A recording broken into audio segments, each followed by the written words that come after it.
Vos prospects sont indifférents, ils n'écoutent pas quand vous leur parlez, ils ne font pas attention aux arguments que vous avez passé des heures à répéter devant le miroir. Vos vendeurs vous choisissent au hasard parce qu'ils ne font aucune différence entre vous ou n'importe quel autre conseiller. Alors oui, vous avez un problème. Et dans cette vidéo, je vais vous aider à régler ce problème. Je vais vous expliquer comment créer une offre qui va créer le déclic chez votre prospect et lui donner envie de travailler avec vous et avec personne d'autre.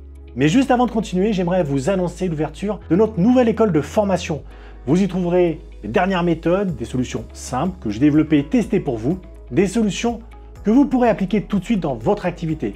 Pour être prévenu des lancements, promotions, des prochaines formations, vous pouvez vous inscrire à la newsletter en cliquant sur le premier lien qui se trouve en description et en renseignant votre email. Vous êtes super nombreux à galérer dans votre prise de mandat, surtout en ce moment, en pleine crise où il y a de plus en plus de concurrence, parce que vous commettez une erreur essentielle. Une erreur que tout le monde fait, d'ailleurs, d'une certaine façon, c'est rassurant. Une erreur que moi aussi j'ai commise à mes débuts. Vous parlez seulement de vous. Vous, quand vous communiquez avec votre audience, c'est toujours à propos de vous. Votre argumentaire commercial, il est bourré de phrases comme je vous offre une estimation gratuite ou je voudrais vous avoir comme client. Voilà ce que je vais faire pour vendre votre bien. Je connais le quartier comme ma poche et j'ai plein d'acquéreurs. Toujours le je, du je, du je, du je. Mais en vrai, votre prospect, lui, il s'en fiche de ce que vous voulez. Ce qui l'intéresse, c'est ce que lui veut. Il pense à son projet, à ses problématiques, à ses obstacles. Et vous, vous êtes là en train d'essayer de lui vendre un truc qui ne l'intéresse pas, juste parce que ça vous plaît à vous. Et c'est bien ça le souci. Vous êtes persuadé que ce que vous proposez, c'est ce qu'il y a de bien pour votre propriétaire, c'est ce qu'il a besoin. Mais la question est de savoir, est-ce que c'est vraiment ce qu'il veut? Vous êtes exactement comme le vendeur dans la boutique de fringues qui vous dit « Ah, ce pantalon, il vous va au top », alors qu'honnêtement, quand vous l'essayez, vous ne ressemblez à rien. Et ça, on l'a tous vécu. On a tous été confrontés au vendeur qui raconte que lui aussi, il mange ces pâtes-là et qu'il a la même télé chez lui. Et à chaque fois, on se dit « Mais pourquoi il me parle lui? Pourquoi il ne me pose pas des questions sur moi, sur mes habitudes, sur ce que je veux, sur mes objectifs? Pourquoi il ne me fait pas une offre qui me corresponde ?» Quand je vais dans une boutique de fringues, ce que je veux, c'est qu'on me propose des vêtements qui me vont à moi, qui sont à ma taille, qui sont dans mon style. Je m'en fous, moi, de savoir que ça plaît au vendeur.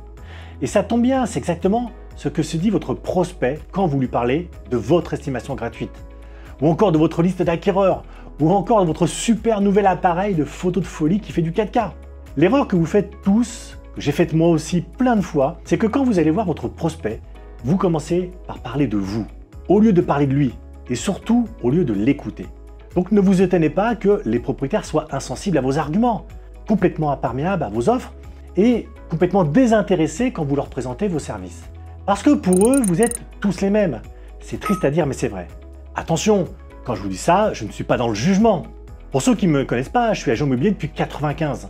C'est en 2008 que ma passion pour le marketing m'a amené à créer ma propre société de communication Facilogie. Et depuis, j'accompagne des patrons d'agences, des réseaux, des conseillers et des mandataires à développer leur activité. Et à ce titre, je coach mes propres équipes au sein de mon agence immobilière. Et la première chose que j'enseigne, c'est comment créer une offre. Parce que tous les conseillers immobiliers se ressemblent. Tous les négociateurs répètent les mêmes arguments. Le problème, il vient de votre offre. Votre offre, elle est trop générique. Elle n'apporte pas de valeur. Elle veut parler à tout le monde et à la fois, et évidemment, ça fait qu'elle parle à personne.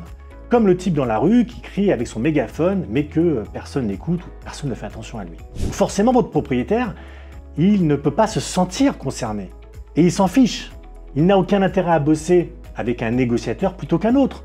Pour lui, c'est la même chose. Et que le meilleur gagne. Et en plus, avec une commission la moins chère. Je vais vous dire, c'est un truc auquel je pense souvent quand je fais le plein de ma voiture. Alors vous allez me dire, qu'est-ce qu'il me raconte avec sa station essence et son plein de bagnole? Non, juste pour vous donner cet exemple. J'ai pas de station-service préférée. Il n'y a pas un endroit où je vais plutôt qu'un autre. Et quand je vais plusieurs fois dans une station en particulier, c'est parce que elle est sur ma route ou parce que c'est là où il y a l'essence la moins chère. Je me dis pas, tiens, je vais faire un gros détour pour mettre de l'essence chez Esso avec lui, par exemple, parce que le pompiste est super cool.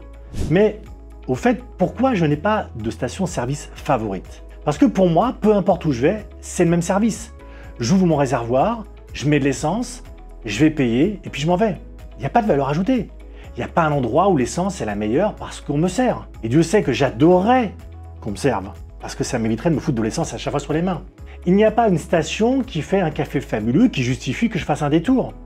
Et ce qui est dommage, c'est que dans leur grande majorité, les agences immobilières, elles ne proposent rien de plus que les stations-service. Les négociateurs, ils ne sont pas plus différents entre eux que les pompistes. Et attention, encore une fois, j'essaye d'imager ce que pense un propriétaire quand il appelle les 5 agences ou les mandataires du coin. Ça se ressent dans la perception qu'ont les vendeurs des professionnels de l'immobilier. Les propriétaires, ils ont peut-être plein de raisons de vous confier un mandat. Parce que vous êtes à côté de chez eux, parce que vous êtes le premier qu'ils ont croisé, après avoir décidé de vendre, parce que vous avez eu de la chance et que vous êtes bien tombé. Mais au fond, ils ne vous choisissent pas pour vous. Ils ne vous choisissent pas comme on choisit un resto parce qu'il est super bon ou un plombier parce qu'il fait un super boulot. Ou encore un avocat parce que tout le monde dit qu'il est le meilleur en ville. Vous voyez ce que je veux dire? Votre propriétaire, il est indifférent. Ça ne l'intéresse pas de savoir qui va vendre sa maison. Il veut juste qu'on la vende. Et cette indifférence, elle joue contre vous. Elle vous rend transparent, on ne vous voit pas. Et donc, on va essayer d'aller plus loin. On peut dire qu'il y a 2 grandes catégories de propriétaires qui vont faire appel à vos services. Il y a les propriétaires qui cherchent un vrai accompagnement professionnel, quelqu'un qui va leur apporter de la valeur. Ils ne sont pas à 100% au clair de leur projet, mais ils ont besoin de quelqu'un qui va les guider. Eux, ils sont une minorité. Et puis, il y a ceux pour qui le professionnel de l'immobilier, c'est juste une étape comme une autre dans un processus. Ils savent exactement ce qu'ils veulent, ils ont fait leurs propres recherches, ils ont fait une estimation en ligne, ils savent comment ça marche, et quelque part, ils sont OK pour bosser avec vous parce que ça fait partie du process, on va dire. Mais en gros, ils s'en fichent un petit peu, et ça, c'est une grosse majorité des vendeurs. Et donc, le but du jeu, c'est de créer une offre qui va directement parler aux propriétaires indifférents. Une offre qui va casser l'indifférence du vendeur et lui faire avoir une révélation. En fait, c'est si important de travailler avec un bon conseiller. Mais pour ça, vous avez besoin d'une offre qui s'adresse à votre prospect et qui parle de lui, pas de vous, de lui. Une offre qui lui donne ce qu'il veut. Aujourd'hui, les prospects vous disent non. Pourquoi ils vous disent non? Parce qu'ils sont indifférents à vos services. Maintenant, si vous arrivez à leur parler d'eux, à résoudre un problème profond et à montrer les bénéfices qu'ils peuvent tirer de votre offre, ils vous diront oui. Et pas juste un oui comme ça, vite fait, mais un oui convaincu, un oui qui montre que ça y est, ils ont pigé votre valeur ajoutée. Franchement, ça ne vous donne pas envie? Mais pour créer une offre qui va, on va dire, transformer votre prospect, qui va changer sa manière de vous percevoir, vous devez d'abord écouter ce qu'il a à dire. C'est quoi son projet? C'est quoi ses problématiques? C'est quoi ses obstacles? Qu'est-ce que vous pouvez lui apporter qu'il aura un vrai intérêt dans son système de valeur à lui? Qu'est-ce que vous pouvez faire qui va changer sa vie? Et là, vous comprenez bien que 99% des offres immobilières, elles ne répondent pas à ces questions.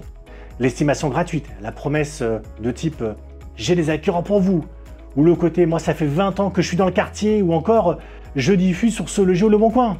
Ça ne peut pas marcher parce que ça dit beaucoup de choses sur vous, mais ça ne répond pas aux problèmes du prospect. Prenez un vendeur qui vous dit « je dois vendre à ce prix pour pouvoir acheter la maison de mes rêves ». C'est bien de lui proposer une estimation gratuite ou la prise en charge des diagnostics, mais c'est comme de répondre voilà, je fais 1m60 quand on me demande quel poids je fais. C'est hors sujet. Ça n'apporte rien à votre prospect et encore moins si tout le monde fait la même chose. C'est pour ça qu'une offre, c'est pas simplement une façon de communiquer, une série d'arguments, une promesse en l'air ou une suite de services ou de prestations. Une offre, c'est comme un plâtre. Vous savez, le plâtre, il doit être parfaitement moulé autour de la jambe ou du bras pour maintenir le membre et qu'il puisse se réparer. L'offre, c'est pareil. Elle doit être moulée autour du problème de votre prospect. Il faut qu'elle colle à la forme de son projet. Ça veut dire identifier le problème principal du prospect, puis chercher à le résoudre, puis trouver une solution et enfin bâtir une offre autour de cette solution. Mais au départ, le plus important, c'est l'offre. L'offre, elle doit amener du concret. L'offre, c'est donc la béquille sur laquelle le prospect va s'appuyer pour aller au bout de son projet. Et donc la question, c'est de savoir comment identifier le problème, ou ce problème, qui est au cœur de l'offre. Le problème auquel vous apportez ou vous apporterez une solution. Et pour ça, vous pouvez faire plusieurs choses.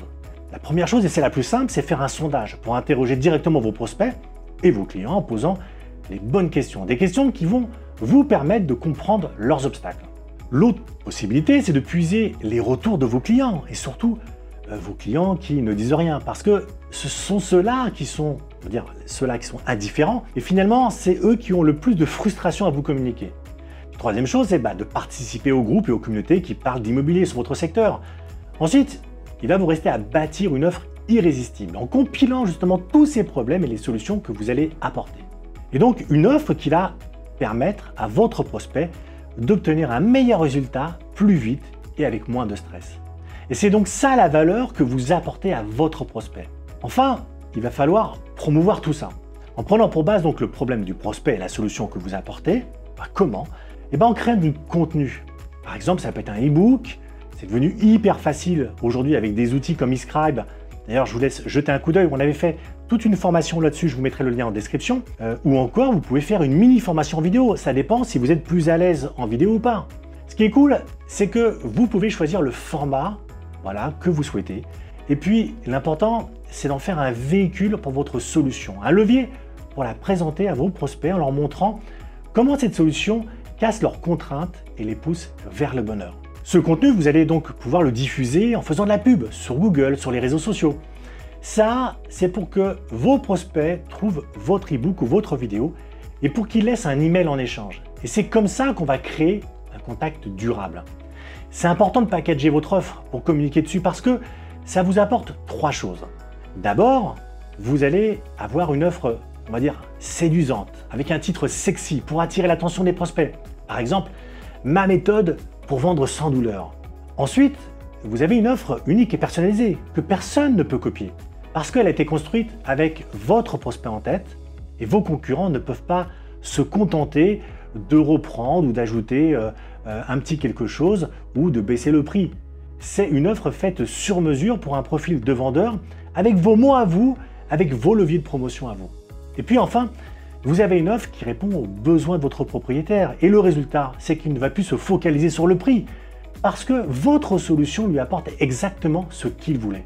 Après, j'ai bien conscience qu'il y a des variables comme les modalités, les honoraires. Mais si vous avez la bonne offre à la base, c'est comme si vous aviez, je sais pas moi, un bélier pour casser le mur d'indifférence qu'affiche votre propriétaire. Et ce mur, il faut le faire tomber pour que la personne en face de vous, elle ait envie de vous suivre. Et ce mur, vous devez le détruire pour que le oui du prospect, ce oui soit total, complet et sans ambiguïté. Et pour ça, donc, il faut arrêter de parler de vous, entendre ce que les propriétaires ont à vous dire et apporter des solutions avec votre offre irrésistible. N'oubliez pas que vous pouvez vous inscrire à notre newsletter pour être prévenu des lancements, des promotions et des prochaines formations. Il suffit de cliquer sur le premier lien qui se trouve en description et puis vous renseignez votre email. Merci de m'avoir suivi, n'oubliez pas de liker et de vous abonner à la chaîne. Quant à moi, je vous dis à très bientôt pour une prochaine vidéo. Au revoir les amis.